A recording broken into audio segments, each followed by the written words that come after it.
नमस्कार दोस्तों, मैं सुशील आप सभी का अपने प्लेटफॉर्म एग्जाम जॉब एक्सपर्ट पर आप सभी का स्वागत करता हूं।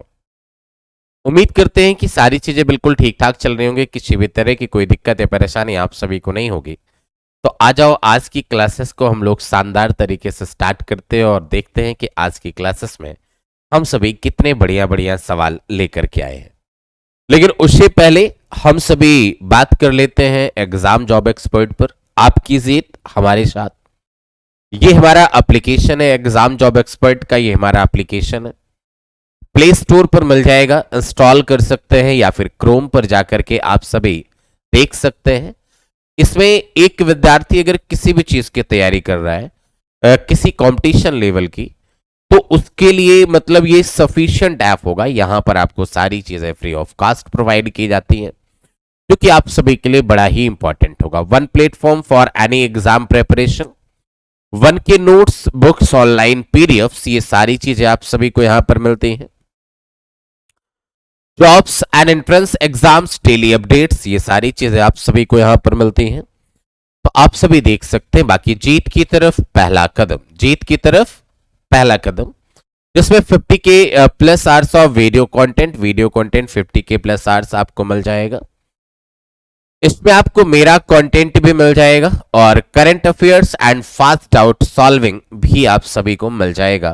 तो आप 24/7 हमारी टीम आपकी सेवा में तत्पर होती है।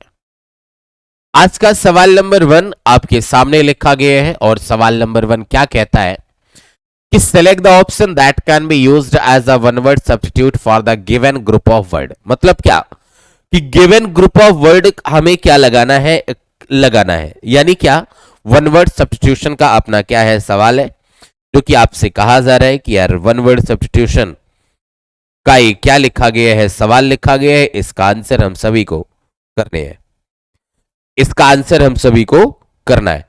अब ये बताना कि भाई क्वेश्चन क्या लिखा गया है। सबसे पहले तो आप सभी ये बात को समझना कि क्वेश्चन आपको क्या कहा जा रहा है। एक ऐसा व्यक्ति जो कन्फर्म टू कहने का मतलब पालन करना, किसी नियम कानून का पालन, conform to accepted behaviour or established practices, जो किसी स्टेब्लिश्ड बिहेवियर या स्टेब्लिश्ड प्रैक्टिसेस का पालन करता है, उसे क्या कहा जाता है। तो आप कहना कि देखो वो साइकोलॉजिस्ट वो कहा जाता है जो साइकोलॉजी पर काम करता है। मतलब ये होता है कि साइकोलॉजिस्ट वो कहा जाता है कि जो साइकोलॉजी पे काम करता है। मतलब ये कि जिसके अंदर की पावर, मतलब जो साइंस ऑफ माइंड की बात की जाती है। A person who studies and is trend in study of mind and trend in psychology, और वो साइकोलॉजी में ट्रेंड होता है, उसे साइकोलॉजिस्ट कहा जाता है। गलत होगा। देखो रेबेलिस्ट की बात की जाए तो रेबेलिस्ट कहा जाता है रेबेल वाला, मतलब विद्रोही। मतलब रेबेलिस्ट, रेबेल वर्ड पढ़ा होगा, और रेबेल वर्ड से ही हम क्या फ्रेम करते हैं, रेबेलिस्ट फ्रेम करते हैं। रेबेल वर्ड से हम क्या फ्रेम करते हैं, रेबेलिस्ट फ्रेम करते हैं। मतलब ये भी गलत होगा। देखो सोशलिस्ट की बात की जाए तो a person who believes in are support socialism, जो समाजवाद को प्रमोट करता है या फिर जो समाजवाद पर विश्वास करता है, उसे क्या सोशलिस्ट कहा जाता है, उसे सोशलिस्ट कहा जाता है। तो आंसर क्या लगाना, 1 2 3 गलत है। आंसर लगाना 4 कन्फॉर्मिस्ट। और कन्फॉर्मिस्ट कहने का मतलब क्या कि एक ऐसा व्यक्ति जो कन्फॉर्म करता है, किसी नियम कानून का पालन करता है, एस्टेब्लिश्ड बिहेवियर को, एस्टेब्लिश्ड प्रैक्टिसेस का पालन करता है, उसे कहा जाता है क्या, कन्फॉर्मिस्ट कहा जाता है। आंसर लगाना 4।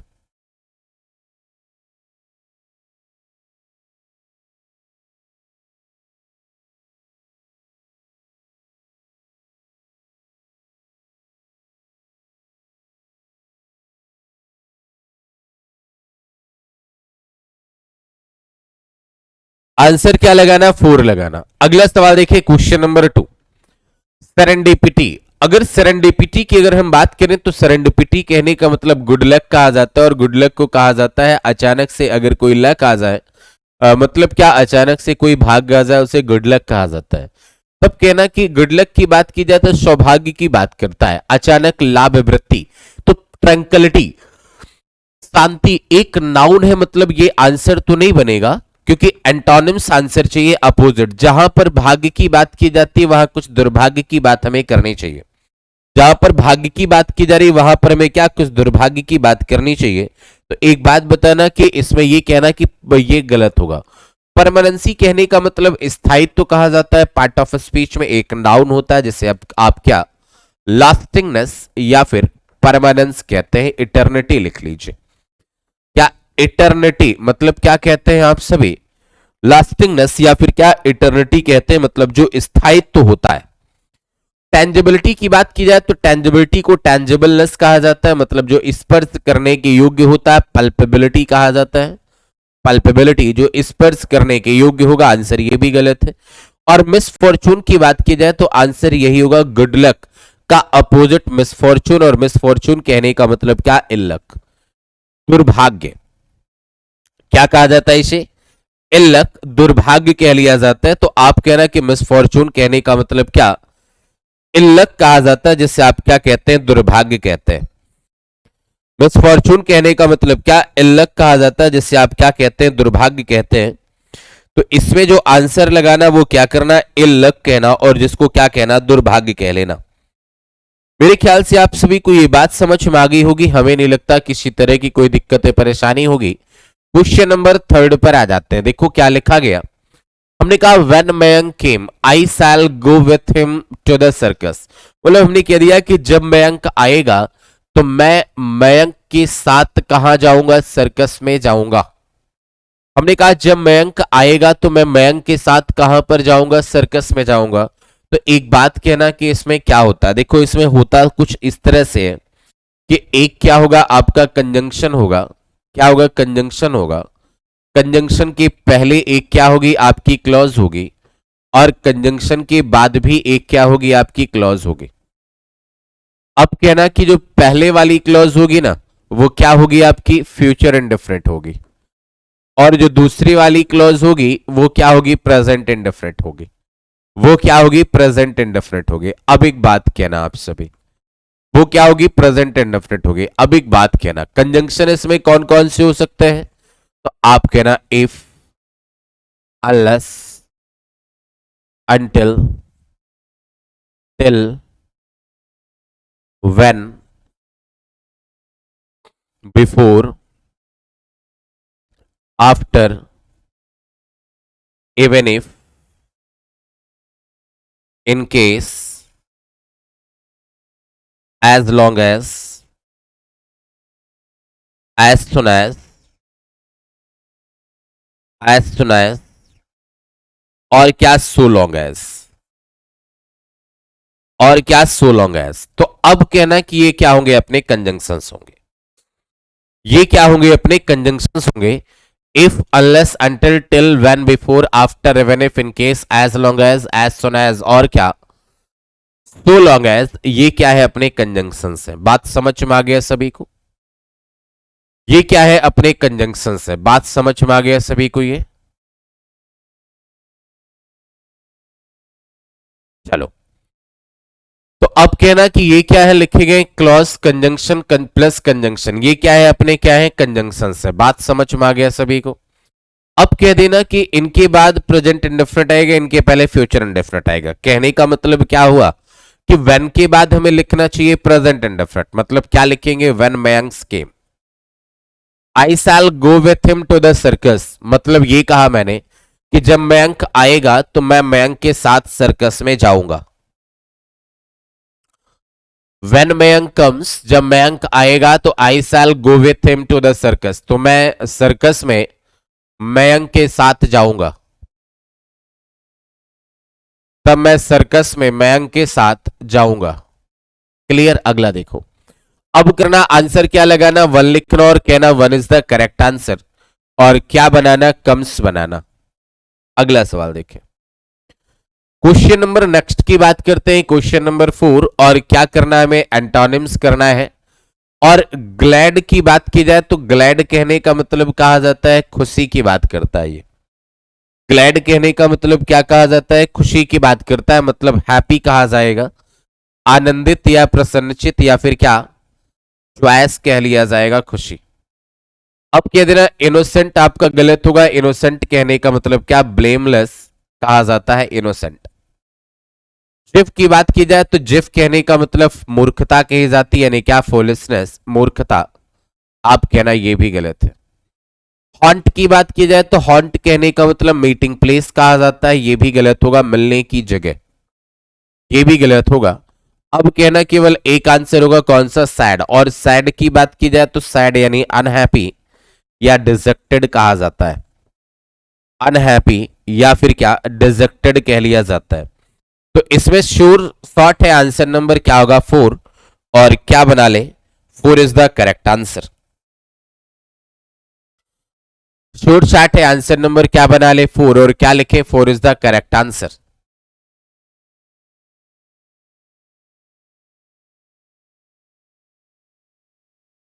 चलो कर लिया आपने।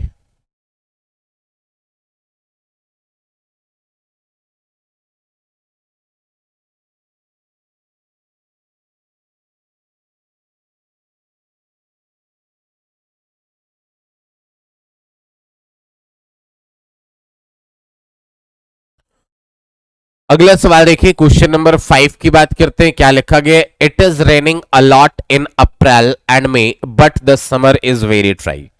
वेरी ड्राई, ड्राई कहने का मतलब सूखा। हमने कह दिया कि अप्रैल और मई में बहुत बारिश हुई, लेकिन जो समर था ना वो बहुत ही ड्राई था। एक बात कहना आप सभी कि अगर कभी हम बात करें it is raining a lot in April and May, तो एक बात बताना, इन अप्रैल एंड मई, तो आप कहना इसके लिए क्या लगाना आप सभी कि अगर इनका यूज आप कब करते हैं? इनका यूज आप करते हैं month, year, season. Month, year, season और वैकेशन के लिए इन लगाते हैं। मंथ, ईयर, सीजन और क्या? वैकेशन के लिए क्या करते हैं? इन लगाते हैं। तब एक बात कहना कि मंथ, ईयर, सीजन और वैकेशन, इसके लिए मेरे भाई आप क्या लगाना? इन लगा लेना। मंथ, ईयर, सीजन और वैकेशन, इसके लिए क्या करना? इन लगा लेना। मतलब इन लगाना यहां पर, ठीक है। एक बात और होती है कि अ लॉट ऑफ या फिर लॉट्स ऑफ अपने क्या होते हैं? फ्रेजेस होते हैं। इनके साथ या तो प्लूरल काउंटेबल नाउन या फिर क्या? अनकाउंटेबल नाउन आएगा। मतलब ये बात तो कहना ठीक है यार, बट एक बात बताना कि ऐसा प्लूरल और अनकाउंटेबल नाउन अप्रैल है नहीं। तब कहना कि अलाट ऑफ वाला कॉन्सेप्ट गलत होगा। अप्रैल एंड में किसी मंथ की कैटेगरी में आएगा तो इन लगाने वाला कॉन्सेप्ट ठीक है। तो आंसर क्या लगा लो? 2 लगा लो। और क्या लिखो? 2 इज द करेक्ट आंसर।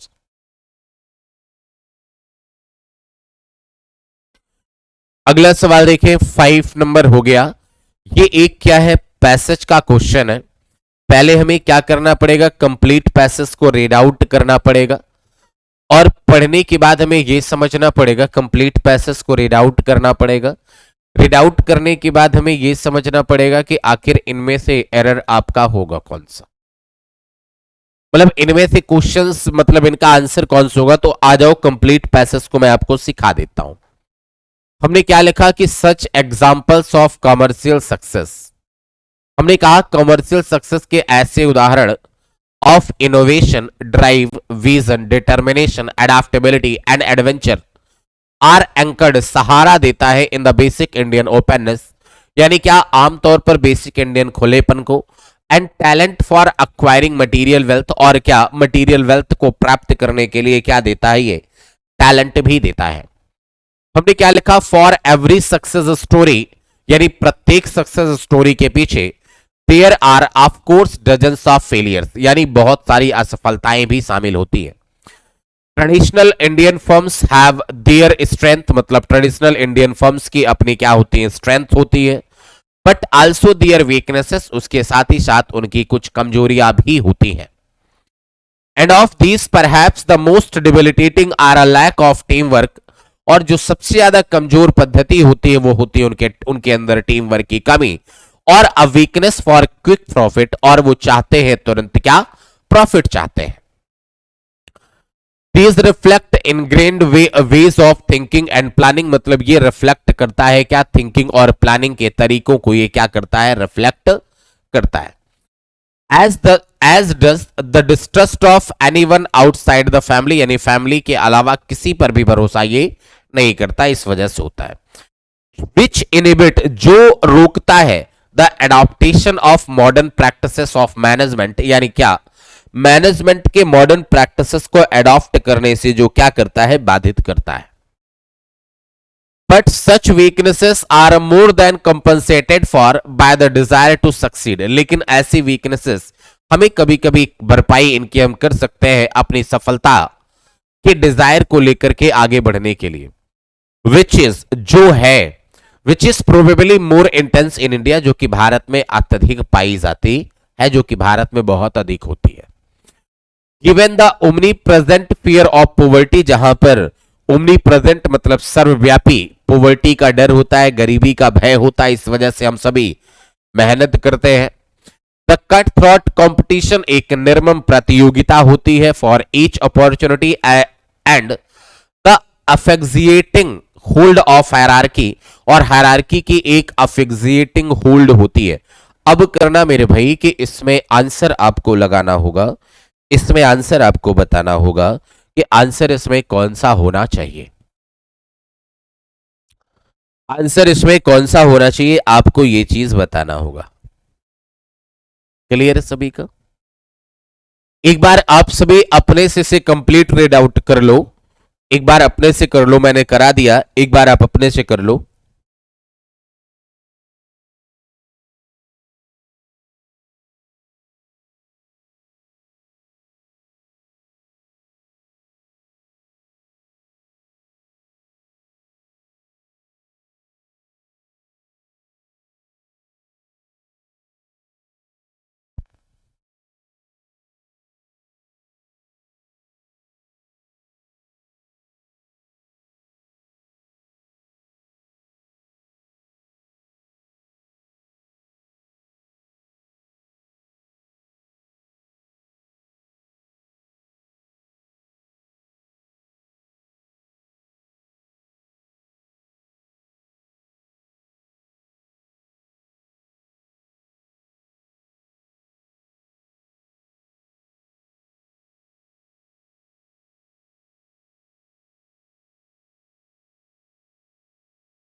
चले, आपने पढ़ लिया होगा इस बात को, बोलो हाँ या नहीं। अब देखिए, आपने इस बात को अगर पढ़ लिया मेरे भाई, तो आपको, मुझे लगता है कि आपको समझ में आ गया होगा, ठीक है ना। अगर इस बात को आपने पढ़ लिया है तो मुझे लगता है कि आप सभी को ये बात समझ में आ गई होगी।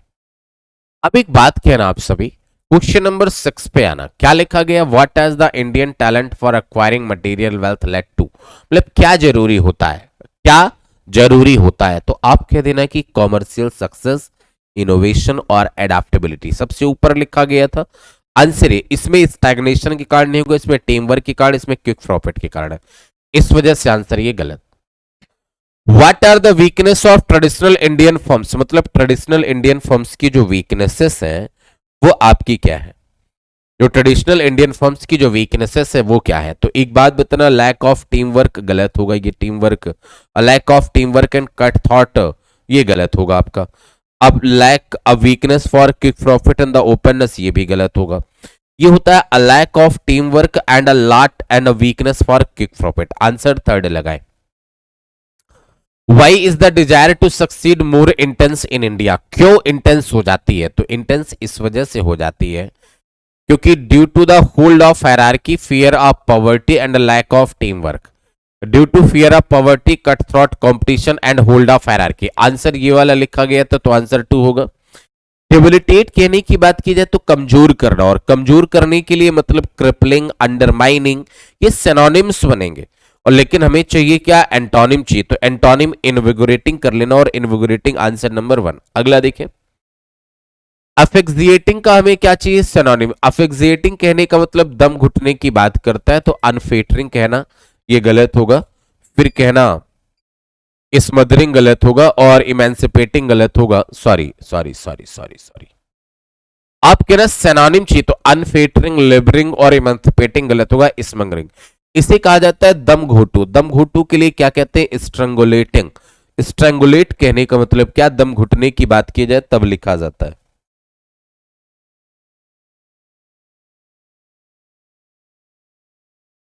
तो स्ट्रैंगुलेट किसे कहा जाता है? दम घुटने की बात की जाए तब लिखा जाता है स्ट्रैंगुलेट।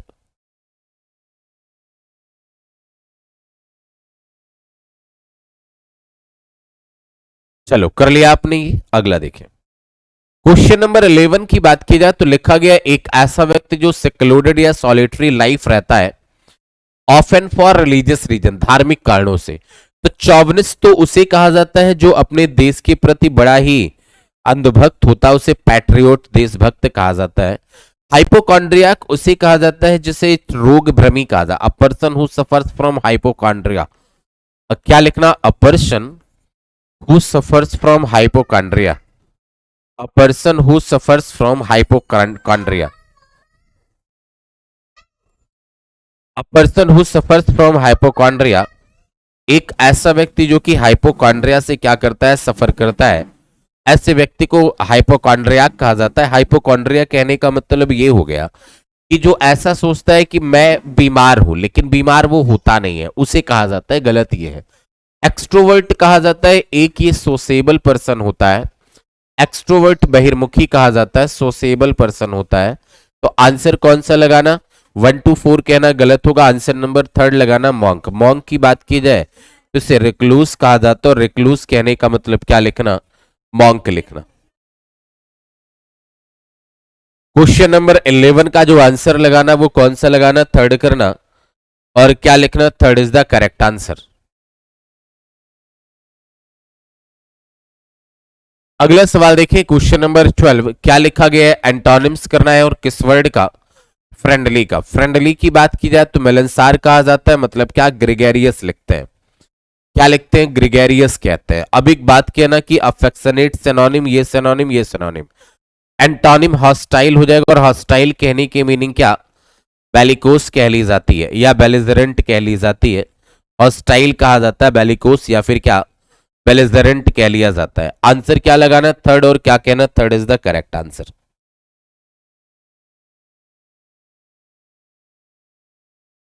अगला सवाल देखिए, क्वेश्चन नंबर 13 की बात करते हैं कि when I reach the market place the coconuts was already sold. एक बात बताना कि जब मैं मार्केट प्लेस में पहुंचा तो कोकोनट्स जो था वो ऑलरेडी सोल्ड हो गया था। अब कहना कि ये अगर आपकी टाइम टाइम क्लॉज है और टाइम कंजंक्शन और टाइम क्लॉज, ये टाइम है, अगर टाइम ये पास्ट में है तो टेंस भी ऑलरेडी किस में होगा, पास्ट में होगा।